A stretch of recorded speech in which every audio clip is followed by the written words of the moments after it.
The role of the programs that people are involved in at Conestoga College is to acclimatize people to the workplace experience and all of the expectations. It's incredibly hard to learn any of that through the internet, through a textbook, through private teaching and counseling. Ultimately, the degree that you've received in your home country is the ticket that you need to get into the country. It validates that you do have technical expertise, but ultimately there's no guarantee that you're going to be able to apply it in a workplace situation in North America. That's where the college programs shine, because what they do is they get people used to expectations related to the Canadian work culture. Expectations around time, around dress code, around interaction, around critical thinking, and collaboration. And those are the key lessons that you learn from a program offered at Conestoga College. I view the role of professors at Conestoga College as having three dimensions. The first is motivating. I think sometimes the students, when they arrive, they're really disoriented in terms of the subject matter, in terms of the context of how it's going to be applied. So giving them real life examples of how they can take the knowledge that they already have and the knowledge that they're going to be getting and how to apply it is an important part of setting up the educational experience. Second, it's teaching. Now, teaching not in a very rudimentary way, giving people algorithms. It's more about guiding them through the process of learning.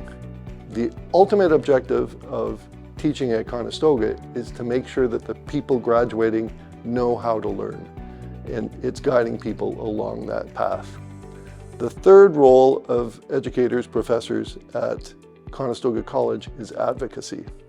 Because once the student gets those skills, learns how to apply them, they go out into the community, and in many cases they don't have the network or connections and supports in order to get successfully placed in the local technology sector. And that's where the professors can play a really big role. I know for myself, I offer to give any of the students that I teach a job reference as part of the recruitment process, and in many cases I connect them with colleagues and peers.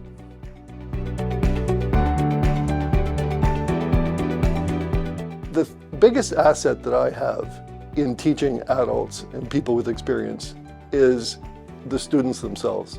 I often say that I learn more from the students than I can possibly teach them. I've learned to accept my role as basically guiding and facilitating their reflection so that they can, through their own insights, get a better understanding of project management and their experiences and how that interrelates. One of the big roles of instructors at Conestoga College in teaching international students is giving them a cultural context for how they're going to apply their knowledge.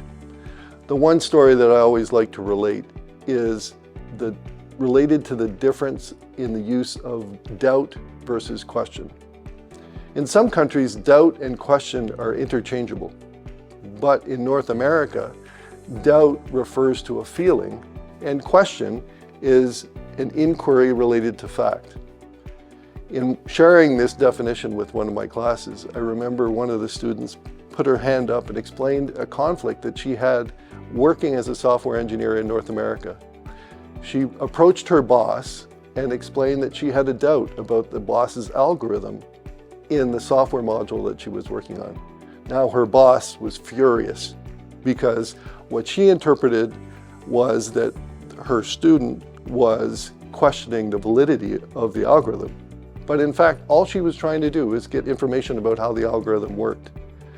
And so that's where she'd have used question.